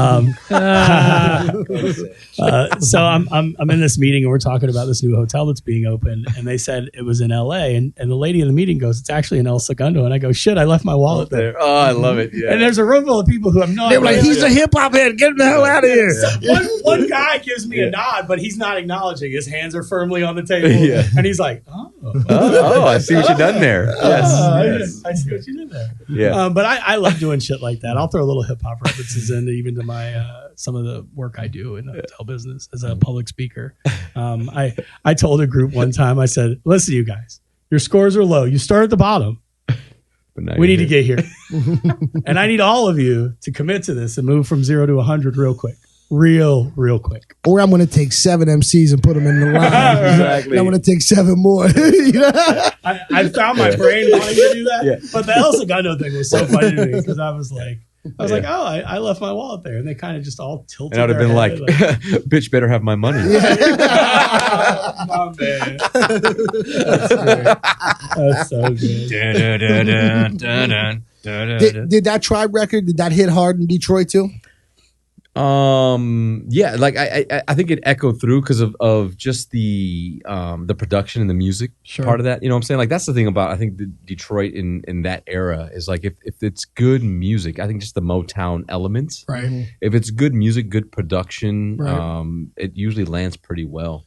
It'd be hard to say that Jay Dilla wasn't influenced by. No, 100%. That's what I'm saying. Like that's like, the whole Jay Dilla and that whole movement. Now, what I came know out of it, Detroit, yeah. Jay Dilla was one side of Detroit, right, and the boom bap and this type of feel. But there's a whole nother element to the D. Whole nother element. Yeah. So I could see. I could definitely see where in Dilla's music. Yep. If you haven't had an opportunity to go and watch, there's a documentary on Stone Throw's records. Throw. Yep. Have you seen that? I've not seen it My yet. vinyl weighs a ton. My vinyl weighs a ton. Have you Super watched dope. it? Oh, It's yeah, really great. dope. Yeah, and by the way, thank you for putting me up on that DJ I Am documentary She's as well. great. It's incredible. I had no great. idea what a head he was. Yeah. But if you have a chance, watch, and that's for anybody listening, watch both of those. Yeah. But the Stones Throw one, Yeah, with that's Peanut Butter so Wolf, dude. dope. Straight Peanut up. Butter Peanut Butter Wolf. Wolf. But what he did with Madlib and getting Jay Mhm. Dilla and Madlib together and like the shit that came out of that. Yeah. Like shout outs to Peanut Butter Wolf, y'all. And I had mentioned to you, I think when we were talking in passing, like DJ Shadow. Yep. And I know Introducing is on another one of your lists. Uh-huh. That album, I put headphones on in a music store and started listening to that album and closed my eyes. And I was probably sitting there for 15 or 20 minutes because it started to make me like have audible hallucinations. Like that's how strong that production was. Yeah. So coming full circle back to this Tribe album, I mean, it's just a great piece of music. I mean, you don't have to. As a matter of fact, I would even say to anybody who isn't even really into hip hop, if you want to introduce them to hip hop, play Award Tour. Yeah. You know what I'm saying? Play any of these Electric songs. Relaxation. I mean, for sure. Super dope. Yeah. Super dope. Cool. All right. Tribe. All right. Here it is. The album that changed the world. So I know Squiggy's really excited about this. I want to say, like, if the Chronic, Dr. Dre obviously was an NWA for people who don't know who Dr. Dre is. He's not just a headphone guy. Dr. Dre was in a group before that, but we won't go into the Sequence era. But he was in a group called NWA. He puts out this solo album called The Chronic, and he introduces the world previous to The Chronic to a young man named Snoop Dogg. And it was on the it was 187, but it was on the Deep Cover. Yeah, Deep Cover soundtrack. Yeah. Which, by the way, Deep Cover is a fun movie. With Jeff Goldblum. Which honestly, if I remember right, and you'd probably know more than I would, Deep Cover with Dre and Snoop was actually only released on white label, right? Yeah. Is that correct? Yes. Like that was just a white label. Yes. And I remember buying that record. Yep. I was up in New York. We were up there and we were in the Bronx on Fordham at Fordham Street.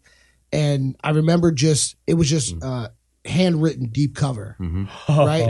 Yeah. But I don't think that was actually ever released. I have to look it up, but I think they had a clearance issue with the label saying that we're going to have a song that's called "Killing an Undercover Cop." Right. Because you get fast forward Body from count. all the stuff from Ice-T and from and what they had all gone that. through Yep. with Fuck the Police already. And the That makes sampling sense. element, it was not something that was pushed. Which is Right. hilarious because the Yeah. movie Deep Cover is about two guys. One is a law enforcement officer, and the other makes synthetic cocaine that can't be tested. Right. So there's something a little amiss. Yeah, right, When right. I can't express my rights to say fuck the police every once in a while, which whatever you feel about politics, but I can't get the clearance to put this record out. Right. That's Dude, just silly to me. when Deep Cover, when I got that record, I remember around midnight or so, right? Like at the party, you could just like Feel it. on the 1200s, you could just hit start and stop, Yeah. and then and then you could silence, and then and then you drop Deep Cover, and it was like Bananas, right? It was like the Dre Day video. I can feel it. It was like the party in the Dre Day video.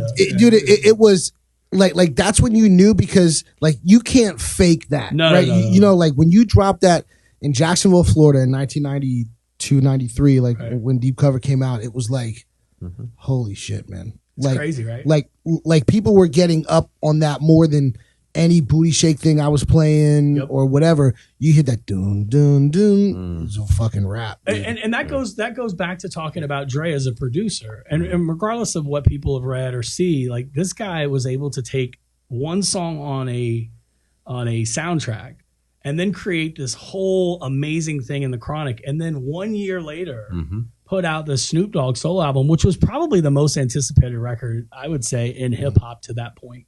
Oh, without I a mean, doubt. it has to be, right? Without a doubt. Because it played nationally everywhere. When that came out, it was one of those things like you knew when that came out on Tuesday, right? Wednesday we were going to be living in a different musical world. Well, you knew that. I'll tell you, so at the time, that album, I think, sold over 800,000 copies. It was the largest first week ever until Eminem. Oh, wow. Yeah. Which is also Dre. Right. Which is that's so fucking huge. I mean, if you think about that, that's why this dude is worth almost $1 billion. Uh-huh. Yep. And by the way, again, not just headphones. Yep. By the way, Apple now has Beats. So when Doggy Style came out in Detroit, same thing? Yeah. I think that was that really was, I think, the kickoff to starting to blend musically, right? Like just that whole funk party, West Coast P-funk, like so good. All that stuff. And then I think too, like, it was one of those things where, and you can even hear it like in recent music, where taking an old song, changing the lyrics to fit to fit, you know what I'm saying? But it's like literally it's the same old song. You just change the lyrics to a degree. But it was, I think, easily, I mean, a national, like international hit for sure. Easily.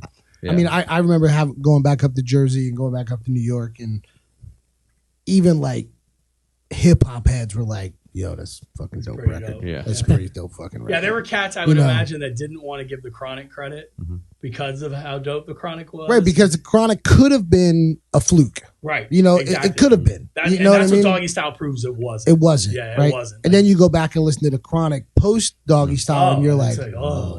This is some real shit. Okay. Yeah. But yeah, I mean, even Backpack guys in New York were like, I mean, you just couldn't front on it. And if you're like, yo, you know what's whack? Doggy Style. People are like, what? What are you talking about? What? Yeah, that'd be like somebody saying Wu-Tang is whack. Yeah, exactly.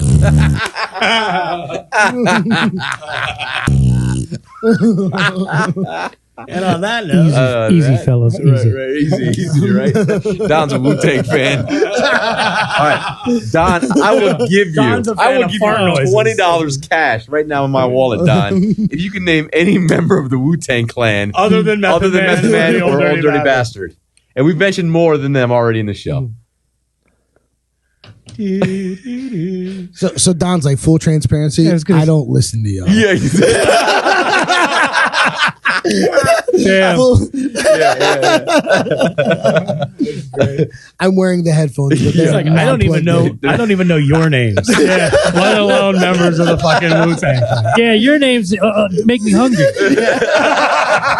Cold sandwich, Kool-Aid man. I haven't eaten all day. Little ice cream. Little ice cream. Yeah, you got me, man. You got me. As much as I would love to get $20. I could name one more member. Yeah, You God. You got. But here's the thing. Here's the. I can't name a You God song. Here's a full circle though. Yeah. You have to sing the Method Man intro to name all the members of Wu-Tang. That's why they're really pissed off. God, Ghostface, Killer, and man. That's why they're so pissed. Yeah, we only know their names because of his song. So Doggy Style, November 23rd, obviously. So Change the world. Change the world. I mean, Straight up everyone, in my opinion, everyone has to hear the hits on W Balls. Yeah. I mean, there's just no option. W Balls. W Balls. Don's looking at us like, what the fuck is I will look it up. Hey, you know, and there's something else to be said. I obviously I made a joke there, but even the skits on that album were. I mean, it was just amazing. So tied together. Yeah. It was almost perfection. And that bass line, like at the very beginning, that you could run doubles on and juggle that thing. So good. It was What's My Name, right? It was very DJ friendly. Very DJ friendly. Did you have acapellas? No. No. G-Thang had an acapella on there. There wasn't the singles. The singles. The singles had acapellas. Had acapellas on there. Yeah. I just remember Rectangle and then like the colored vinyl breakbeats where it wasn't the actual instrumental, but they would take like 16 or 32 and then loop it, but you had it so you could use it as a break in between mixing different songs. So because those 12 inches, even on the Chronic, like was hard to come by, and in the beginning, the Doggy Style 12 inches were hard to come by, and there were so many hits on there. Right. And you know this from DJ days, like we would never actually play an album. No. Right. Everything was singles. Everything was singles, but yeah. but like the Chronic and Doggy Style was like, yo, fuck it, I'll buy the fucking album. Just buy the album. Dude, just fucking, I'll have to buy 10 singles. I remember literally cutting 12 pounds off my Cradle Records when Death Row dropped the greatest hits, quadruple LP. Yeah, right. It folded in half. It had 2 records on each side. Some pockets. And like literally, I just got rid of 30 records out of my crate in this one because every single song on there was a hit. Yep. From all the majors, like that was major. Yeah, that was huge. Yeah, that was awesome. I'm thinking back to all the people that I was in '93 that I was in high school with, and when Doggy Style came out, it was like everyone finally showed up. You know, and while the Chronic definitely did that for some folks, and I feel like it was definitely a mainstream success. When you talk about 800,000 units, and folks hear that now and they think, oh, that's not a really big deal, but that's insane. It's a major. That's that, especially in '93, because we talked earlier about how did we even get information? We didn't. No. You know, and it was really the people that had the Chronic, and then had the opportunity to get that. And by the way, my first job was at a Blockbuster video store, and it was 1994. So Blockbuster Video also sold CDs. So Tuesday nights at midnight, when I worked the Friday night shift or the whatever, the Monday night shift going into Tuesday, during the summer, all these albums, I would get them early. So, I mean, just having them a few hours early to be one up on somebody was huge. The Doggy Style, I didn't have that opportunity, but I assure you I had it the day it came out. It is huge. It is. I'm going to go listen to it now. Actually, well, on my ride home, I'm going to play that whole album. Well, like we talk about, 1993. Like there's some intangibles like that were there, and that was the reason why the Chronic, when it came out, everybody from East Coast, everybody from New York, and I was one of these guys. You wanted the Chronic to be a fluke. Right. Because it can't be that good. Because West Coast hip hop can't. It just can't be that good, right? And we all kind of wanted it to be non-duplicatable. Right. We were like, well, yo, maybe he'll just fucking go away. Right. You know what I mean? Like maybe this will just go into the breeze. And then when Doggy Style came out, like it was a total paradigm shift. It sold a lot of units, but it broke down. Right. It was one of the first records, man, where like New York, Timberland wearing, backpack guys were like, yo, okay, Snoop's pretty dope. Right. And then the next year, and this will be a good lead up to the next one you do in 94, Southern Playlist came out in 94. So in a span of probably 6 months, right. In a span of probably 6 months, How right. lucky. To go from Doggy Style being like, yo, West Coast is for real. Oh yeah, and by the way, right, Atlanta's for real too, right? Because when Southern Playlist came out, it was like, yo, we heard Players Ball first, and we were like, yo, could be a fluke, right? Could be a fluke. This could be some bullshit. And then the record dropped, and all of a sudden, New York and West Coast were like, yo, like what the fuck? What the fuck happened? They're looking at each other. This is like fictional hip hop icons. They're looking at each other like, we need to step our game up. Yeah, because that's the truth. And I want to add back to what you said about the Chronic, and I mentioned it when we first started chatting today. Those records just sound so good. And I think there's a part of New York hip hop that likes that grimy element. And I feel like what Dre did is he went into the studio for the Chronic specifically, and then obviously every follow-up that he's done since then. He wants it to sound as good as it can. And in hip hop, from time to time, that doesn't work. And what I mean by that is this element of hip hop, especially from a boom bap standpoint, it's samples. It's all of these, it's turning something old into new. I think when Dre did it, he did it in a way that was just cleaner. And I don't mean clean as in not profanity. I mean, like, it just, the records, when I played the Chronic or Doggy Style out of my stereo system that I saved up months to buy, it just sounded better than any of the shit that had come out before it. And I think it set another standard that you need to take production seriously. You need to take your engineering seriously. You need to make sure that you're not slacking on these elements. Because if this record comes out and it doesn't meet this, you may not meet this bar, but if it doesn't at least meet these bars, why are you making it? Well, one of the other things that happened in '93 was it was still new and it was still fairly expensive, but much cheaper than the what was before it. was the home studio. Also came out. And New York, East Coast in particular, which I was a product of, embraced the project studio, right? Sure. And I remember hearing these stories, and once again, you don't know what's true and what's not, but like people taking their advances from the label and buying a studio, right? Right. Yep. I remember hearing all these stories, and then all of a sudden it's just like, okay, so looking back on it, so you had not real engineers, right? Really, right? You had not real mastering and mixing guys, right?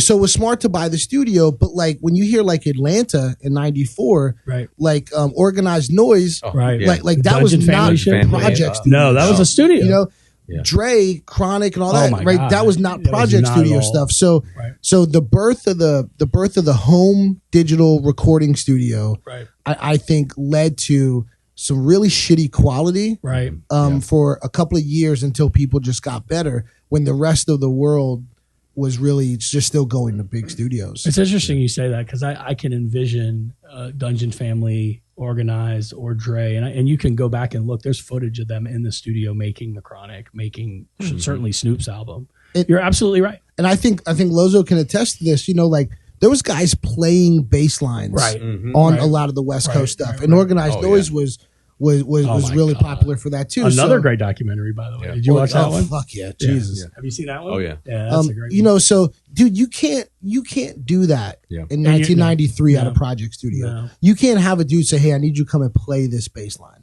Right. There's no room. That doesn't. I'm work. Sorry, this is in my house. Right. Right. So you don't have a closet? Oh, I guess we'll turn this closet into a microphone. Gear wasn't good back then either. You know, gear wasn't that good. No, it wasn't. And when you had guys that were buying recording studios to record the records, you know, they would take their advance.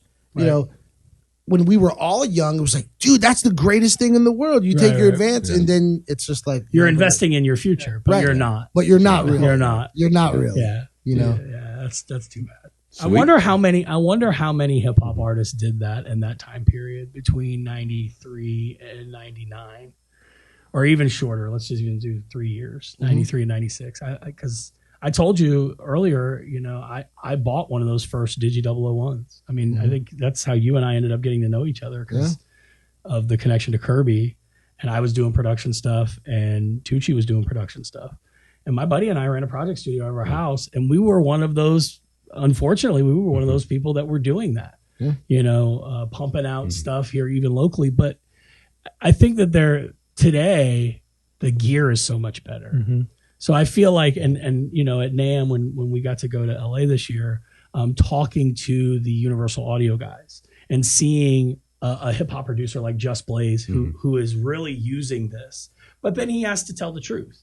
Right? Because somebody asked a question. They said, well, wait a minute, you've got a lot of vocals on here. Did you record that on that? He said, I did. But it went through this, and they showed, like in the video, they showed the board and like all the post processing that it goes through, and it's not just plugins. So, you know, we said earlier, it's what you have. You spoke about the jazz records that he was surrounded by, or, you know, I know a local hip hop cat, and I won't throw him under the bus, but he's still using a Windows XP computer because he doesn't want to get out of the software that he's so comfortable with. And it's what you know. Sure. You know, and if you're making amazing stuff, I imagine that has to be hard. And all respect due to the one and only DJ Premier. When I got to hear him talk at A3C a few years ago, he said he just recently moved over to the MPC Renaissance. And now they've got the MPC Touch and a few other things that just came, and they just put out new gear as well. But he went from an MP60, you're talking a 15-year span before he touched another. Well, hip hop has always proven, man, it likes what it likes, dude. Like an SP12. Oh, right. Yeah. Like there's still people that use that. And that thing's a total piece of shit. Right. You know? Right. You know, by modern standards, dude, like a lot of gear isn't good, but it's still the standard, you know? Right. In DJing, and Lozo and I have talked about this a lot, like, you know, there were better tables that came out than a Technique 1200. Right. And I, you know, but it didn't matter. It didn't matter. Right. You know, it just didn't matter. Right. Because, you know, it's funny when you put things in perspective, like, you know, the 1200 came out in like 77 or something like that. Crazy. You know, right. It's just like, what other piece of electronic equipment Has would you stood the ever test of time, use right from 1977, right? Well- like we don't have tube TVs anymore. You know, we don't. Both of us were born in Yeah, 77. exactly. Our ladies say there's a certain piece of equipment that was born in 77 that they will be using this evening. Wow. So, I love it. You know, hip hop loves hip hop Yeah. loves what it loves. And, Yeah. You know, but the fact is, man, like the technology today has gotten to the point where it you know.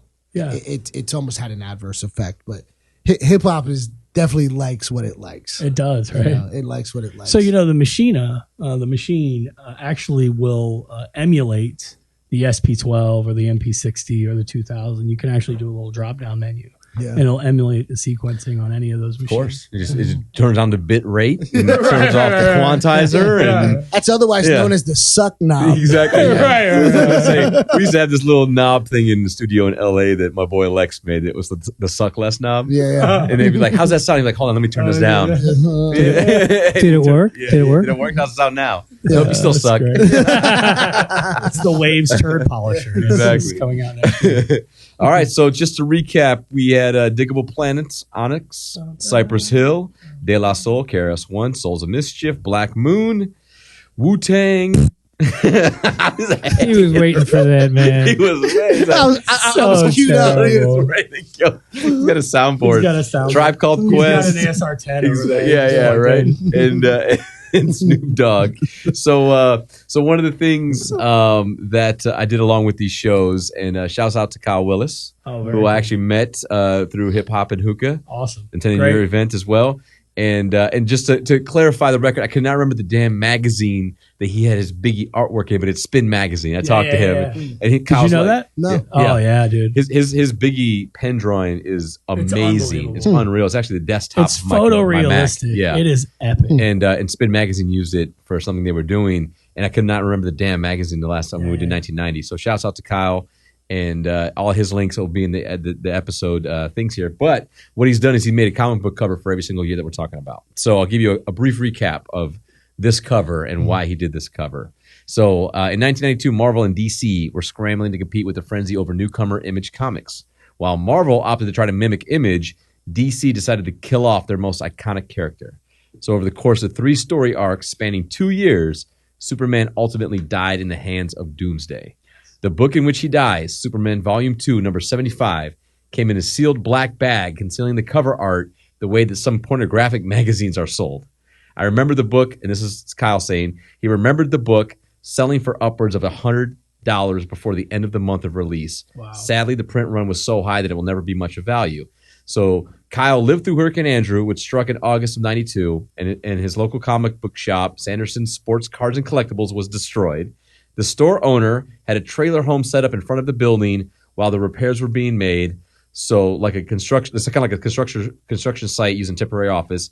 That's where he picked up his copy of Superman number 75 in January of 1993. Wow. So with that being said, he took the 10 album covers that we talked about today and did some original artwork with the death of Superman.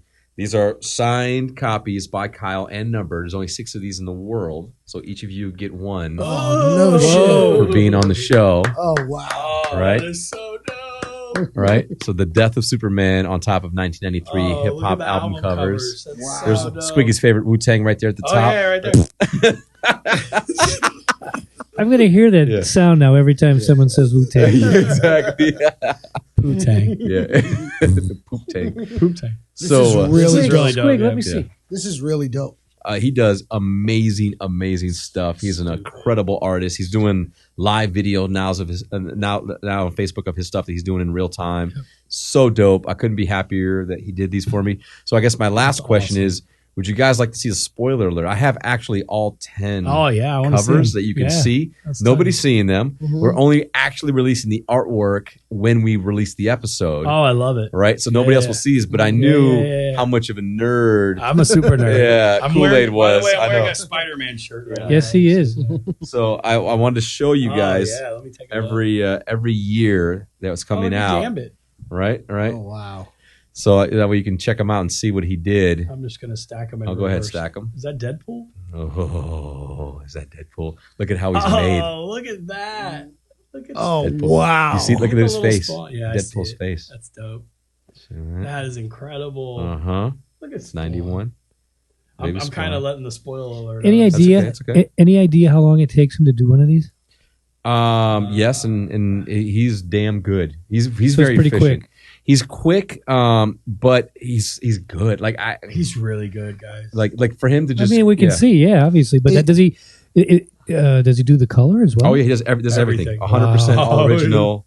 Right? So is there an actual comic in here? No, it's all blank pages. We just did the covers, but we packaged them like as if they're full comic books. Wow, So unreal, dude. Yeah, that's really dope. Wow, man. Oh, look at 98. 1997. Oh, jeez. Dope. Oh wow, you're gonna talk about my man Mos Def? Maybe. Oh, sound bombing. Hey, calm down. Spoiler alert.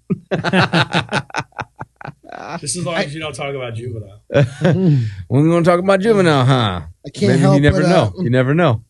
It could be an influential album. I can't help but notice is on this cover. Is there a second one?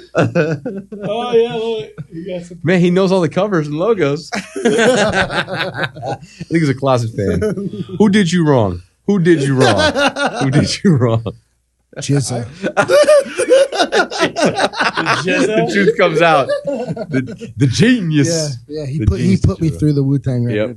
Well, guys, man, I really appreciate it. This is the longest podcast we've ever done, talking hip hop. But it's all good, man. I love the subject. Obviously, it's a passion of all of ours. I couldn't be more happy with the conversation and discussion, and I appreciate you guys coming out. So, dude, this is awesome. yeah, we are. We are out of here, and we will be publishing this very, very soon. Lozo out. The Life of Lozo podcast is brought to you by Stay Tuned Studios, The Taylor Shop Inc., 03 Productions, The Bee Brigade, Rhyme Designs Clothing, and Jack Sports Nutrition. For more dope original artwork, check out artakylewillis.com and notjustapen.net. Share the episode, use the hashtags GDOHH and hashtag Life of Lozo for your chance to win an autographed, numbered comic book cover based on the golden decade of hip-hop. All right, y'all. Have a great week. Talk to you next Friday. Peace.